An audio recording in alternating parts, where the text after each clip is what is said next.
Greetings, I am Tom Earl, and this is my year of depth. We know you could be anywhere, so the fact that you are here today sharing your greatest gifts, your time and energy means the world to me. I hope you know that in this moment you are valued, you are loved, and you are appreciated just as you are. As you can see, I am not alone. I have an amazing guest. She goes by the name of Dr. Reverend Kate Cress. How's it going today, Reverend Kate? It's going great, Tom. I'm so glad to be with you. Very, very happy. Same here. Thank you. And do you mind just sharing a little bit about yourself for the good folks out there? Not at all. Not at all. I've been in Los Angeles for 2.5 years. I lead a big church downtown, St. James.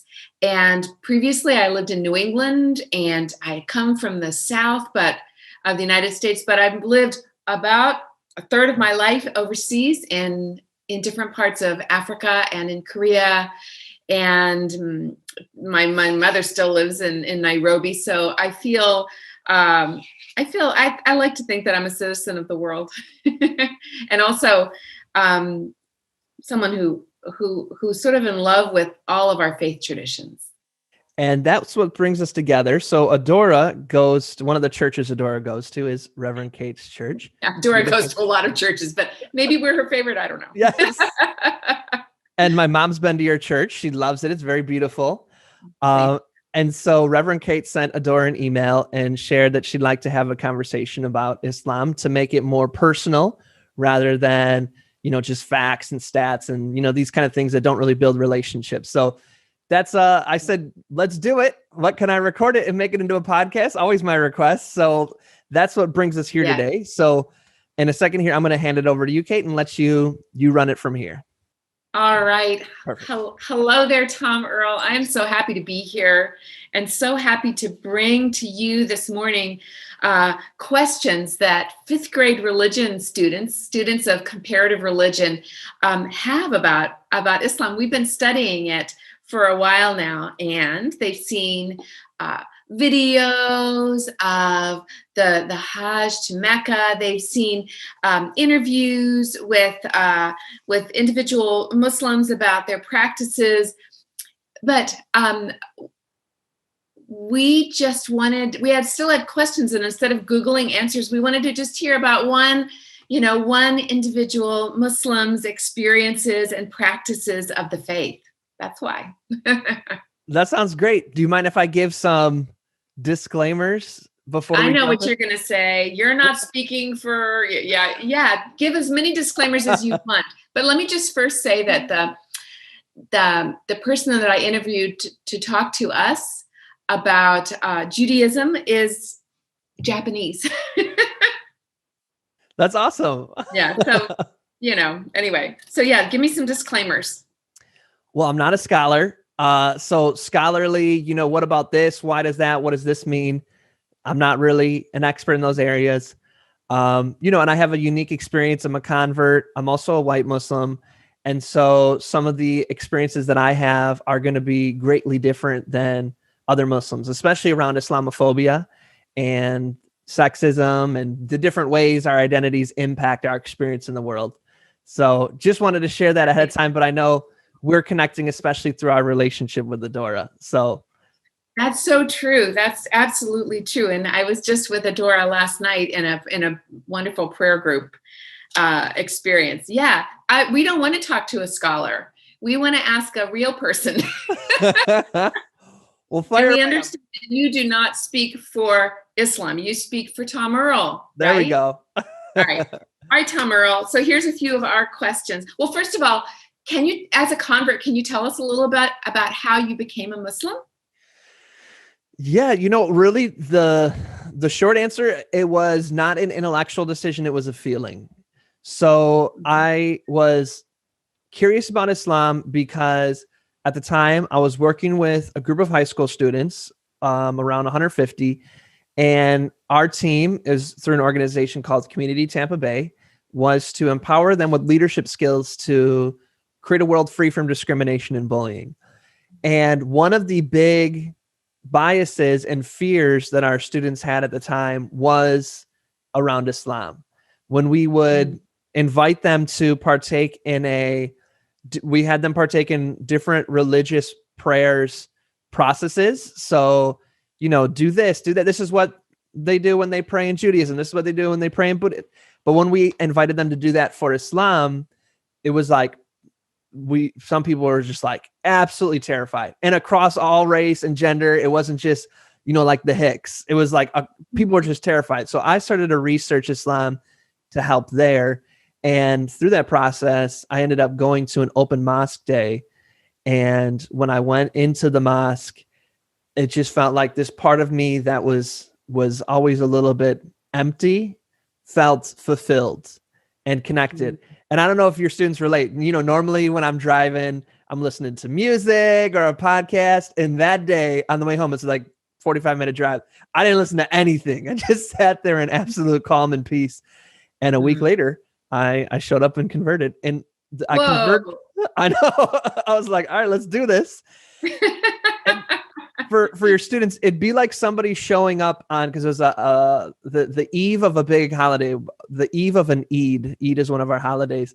So it'd be like somebody showing up to a church on Christmas Eve, and somebody you'd never expect to be interested in Christianity and be like, hey, what are you doing here? I want to convert. It's like, what? It's kind of like that. That's amazing. But it does sound like it was such a moving experience for you and something that you knew in your heart, right? Yeah, it was moving. Did I know it in my heart? I had no interest in organized religion. I was very much anti-organized religion. Agnostic might be a word that has come up, where you believe in a higher power, but organized religion just creates wars and confusion and bias and bigotry. And I thought at the time Islam was sexist and homophobic. And, those are two of my huge values, is inclusion. Of course, I come to find out that that's the politics. Islam isn't homophobic or sexist. That's the politics. That's the people who are homophobic and sexist or racist that are in power and then use religion as a mask to cover up their own bigotry. But we see that in all religions. All religions have people that are doing that are exploiting the faith. Yes. For power. But, that was a big turn off. I was like, organized religion, but I couldn't sleep for the whole week. I couldn't sleep. And I realized I was avoiding this decision. So. Wow. That's beautiful. When I became a Christian when I was 23, I was raised in an agnostic household.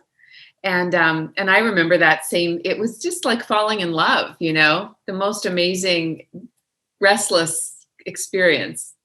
I was 24, so we were right around the same age. Look at us now.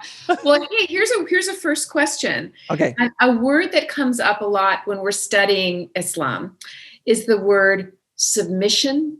Okay. Also the word humility. Can you talk? Because I think it's is it one of the pillars? I don't know. But can you just talk about what submission and humility mean to you in your experience of Islam? Yeah, because I believe Islam means like a peaceful submission. That's it. That's where we heard it. Yes. So, mindfulness is a really big thing right now. I don't know if your students are for mindfulness or meditation or be in the now or presence, but that's really where life happens. When we stop worrying about the past and then using the past as a blueprint to have anxiety about the future. And we really trust in the unknown, because when we're in the present, we have to release the unknown, because any prediction of the future is going to be based upon things from the past. And so when you just really release that and have this trust, there's a thing that Rumi says, who's a Sufi Muslim, that live life as if everything is rigged in your favor. Or there's another one, right? What is it? Something like, faith is when you step to the edge of a cliff, that either something will catch you or you will learn to fly. And wow, that's great. But when you just say the words trust the unknown, that's a pretty bold statement. We're always trying to figure out how to make things more predictable and more in our comfort zone, but to actually be someone who's trusting the unknown. Can you say the second Rumi quote again? That was amazing.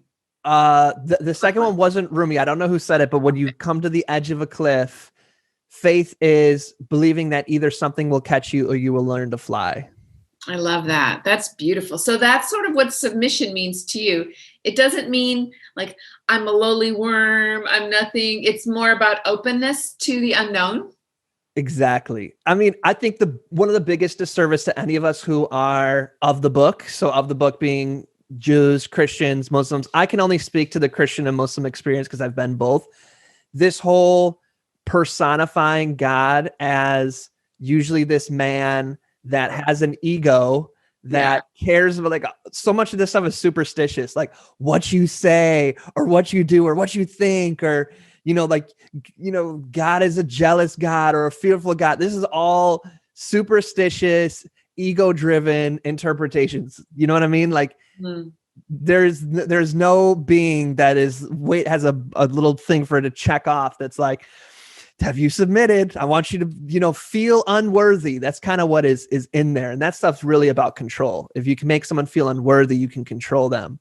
Okay, so this is powerful, though, I think, to say that humility and submission doesn't mean unworthy, right? Exactly. I like to go back to the word before that I was getting from you, which was just openness. Yes, presence. In the moment, not the worrying about the past, not the worrying about the future. Openness in the moment is submitting to the more, right? Yes. Yeah. Okay. Exactly. I feel that in my tradition too. Okay. So another question that came up is, we know that we read anyway, tell me if it's true, that every Muslim would want to make the pilgrimage to Mecca at least once in a lifetime. Is that true for all Muslims? It's one of the pillars to make, pilgrimage, to make your Hajj. Is it a dream of yours to make the Hajj? It's so complicated in the world we live in because there's the word called politics, right? So how do you feel about Saudi Arabia? You know what I mean? How do you, and outside of the Islamophobia and all of that kind of stuff, but the way that they treat LGBTQ people and the way they treat now we're talking about governments. Yes. And of course, the Saudi government was put in place by the U.S. government. They're an extreme clan or crew, and they were put in place by the U.S. government to control oil. So really, like, it's our creation. But this is probably more politics than it gets into, but that's kind of like, that's what religion is. So as I'm sensing that as much as you would like to make the pilgrimage to Mecca, it's complicated by geopolitics. There you go. Spiritually, yes. Another question that my students had, do children make the pilgrimage to Mecca, or is it just an adult thing? So my daughter's godparents are Muslim, and they took their son must have been 2 in one of those backpack carriers. That's great. That would have made the walking more work. I mean, carrying somebody walking on marble floors with a heavy backpack. Yes. But you wouldn't say that he was making the pilgrimage. He was just hitchhiking. I mean, or hitching a ride, wasn't he? I honestly don't know. I wonder if that counts. That's an interesting question. If he can check that off his adult list. I was there. I did it. It's the thing about Islam, I think, is because there's so much ritual and discipline that it can sometimes seem like it's meant to be hard. And there are so many concessions given to you. For example, during the time of pilgrimage, this is what one of the imam told me, if you, during the morning prayer, spend the time from the morning prayer until the sun comes up in a mosque, reading from the Quran, God will reward you as if you went on Hajj. So if you can't afford it and want to participate, you know what I mean? So there's a lot of ways that you can get in the game, even if you can't. That's really nice, especially for people who would never have the money necessarily to travel all the way around the world. So speaking of prayer, that's another question that we had. We watched a couple of PBS videos about Islam. Yes. And they emphasize the praying 5 times a day and a prayer rug and facing toward Mecca. Mecca. Does that mean east for us? think it's like southeast for us, Southeast but for yes, us. east. Okay. We want to get the compass out, but yeah, east is the general direction. So is that, do all Muslims stop what they're doing and pray 5 times a day? Or is it more of a, if you can, but if you're driving somewhere, how strict is that expectation? So it's one of the 5 pillars that you're talking about, to pray. The other one is to make Hajj. Mm-hmm. And then, we all are on our own spiritual journey and relationship with God. And so what you do with those 5 prayers is kind of, we don't really have a pope. We don't have a president. Well, I should say there are certain sects of Islam that do have someone that might be similar to a pope. Is that what an ayatollah is? Now we're starting to get out of my knowledge. Me too. I have no idea. I forget that question. Back to but it the sounds prayer. like, yeah, you do what you can in the way that you can. Like, what if you're driving across the country?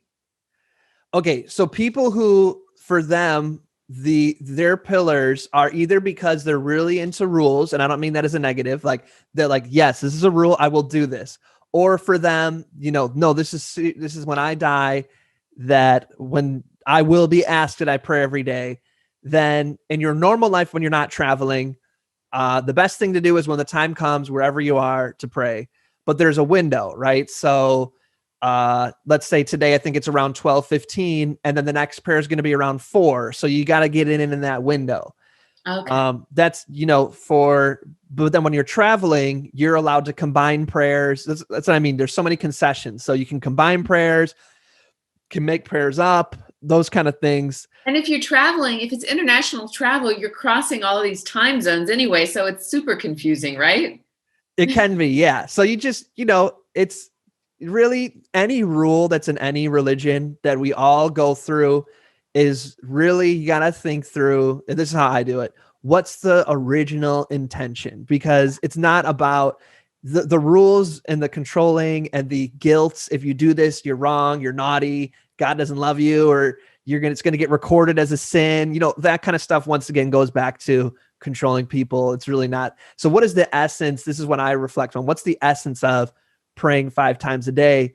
And really I think that when I do my 5 times a day, there's never going to be a day that's going to pass me without me noticing it. And I think of it especially on Saturdays before I had my daughter, when my wife and I would lay in bed and watch Netflix from 8 in the morning till 10 at night. Those days you look and the sun's down, but even then I would get up and pray 5 times. And so the day wouldn't pass me by without me having at least 30 seconds now and again of that mindset we talked about of trusting in the moment. Yeah, that's what I was just about to say. It's back to that idea of being in the moment. Yes. Okay. That's really helpful. If you grow up with parents or in a environment where prayer becomes associated with you're naughty or you're good, then, as we all should as young people, you're going to rebel against that.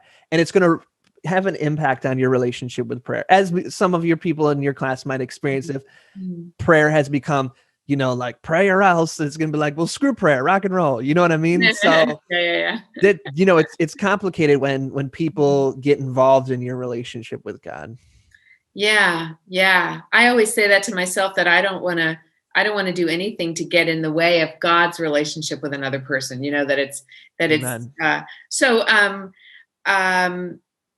We also saw a video that showed Muslim families praying together, parents, children, everybody.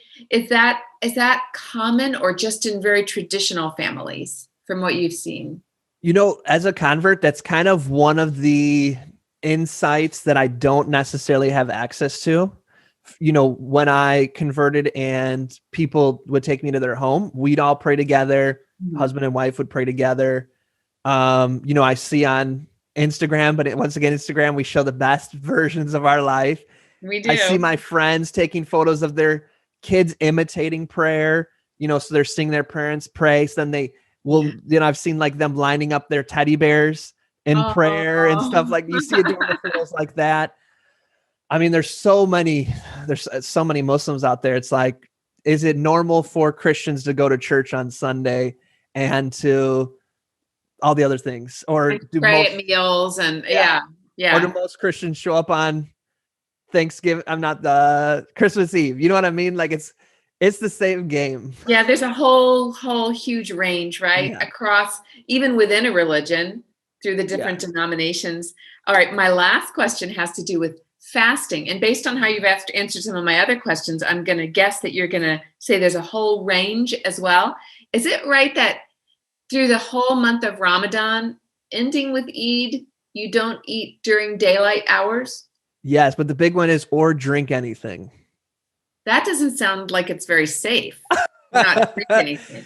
You know, fasting is one of my favorite of the pillars of Islam. Really? One of my favorites. It's one of the most spiritual experience. And of course, young people, you're listening and you're in 5th grade, so you wouldn't be expected to fast now. So anything we're saying on fasting, disclaimers, talk to your parents, all those things. Adult only, right? Yes. Yes, because we have fasting in Christianity too.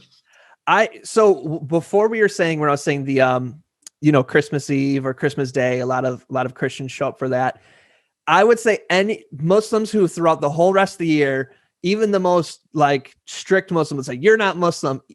Almost even those Muslims fast in Ramadan. It's like 30 days of almost every Muslim I know participates in Ramadan. If they're not able to fast, then they read the Quran. Like in some way, it's just this magnet that I have found. How do you do it though? How do you manage to function without food and water during daylight hours? You personally, how do you do it? So what I actually do is, I fast during Ramadan, and then I try to fast 2 days a week throughout the rest of the year. That's one of it's called the Sunnah or habits of our prophet, is he would fast on Mondays and Thursdays. So I try to fast 2 days a week as well throughout the rest of the year. And the reason is that if you can get through a tough day, and there's days where maybe I'm speaking all day, that's when it's the hardest. You know, like today, I've back-to-back Zoom presentations. And at lunch, you're just drained. And you have to ask yourself, why am I even doing this? And it's this constant reminder to be present. Oh, I'm doing this because of this. Oh, it's that presence again. And then when you break your fast, it's to me such an analogy of the afterlife. Because as soon as you have that first taste of drink and food, all of the worries of the hard fast are instantly forgotten. And it's, to me, that's what presence, and that's what the ultimate presence of the afterlife is going to be, is all of this anxiety and worry, anything that I've experienced in life, it's instantly going to disappear. That's beautiful. So wait, so back to the fasting, it's not about suffering. No, because if you are suffering, you're not required to fast. So if you're sick or pregnant or, like you fast and you're going to die, then it's not really about that. It's about the spiritual experience. And there's love it.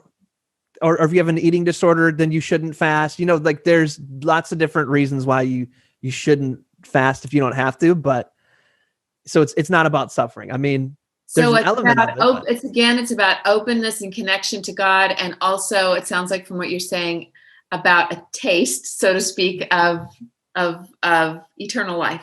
That's my love for it. Where it that is from. Beautiful. That's actually the best case for fasting that I've ever heard. Well, I appreciate that. I'm like someone who eats like a shark every hour, so I've always thought it would be so hard to fast. But those are really compelling reasons. You've answered all of our questions. Is there a thought that you'd like to leave us with about?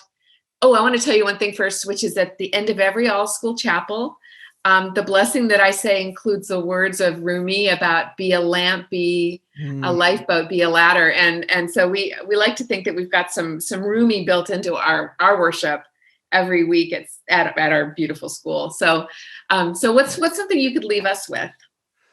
What's something I could leave you with? Well, I guess just to emphasize, going back to our original point, that usually what happens psychologically is we use the past to predict the future.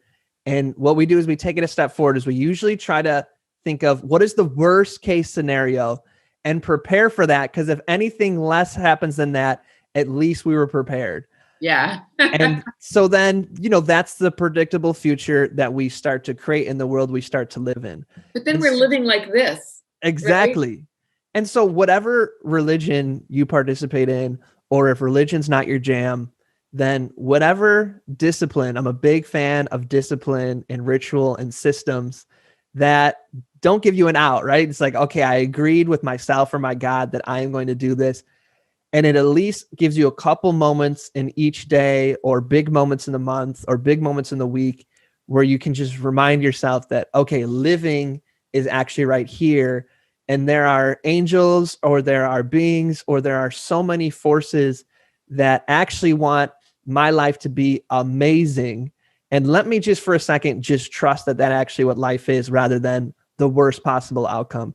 And I think that right there, that's where you're going to be able to have those real deep, intimate conversations with your creator. So that, to me, Islam does that for me. Whatever does that for you, I'm high-fiving you. Woo! I'm high-fiving you too, Tom Earl. Thank you so much. Thank you, thank you, thank you, thank you. This was awesome. I usually talk about marketing and Facebook ads all day, so it's fun to have a spiritual conversation. I appreciate it. You're welcome. Thank you. Some insights. Yeah, thank you so much. And we're going to really enjoy listening and learning from your words. Thanks a lot. And where can folks, if they want to reach out to you and continue the conversation with you, where can they do that? They can do that. Oh, I would love that. So they can find me at a church called St. James in the city. And that is stjla.org. And all of our contact information is there. Perfect. Well, I appreciate you, Reverend Kate. Thank you so much. Thank you, Tom Earl. Bye. Bye. One more thing. I'd love to continue the conversation.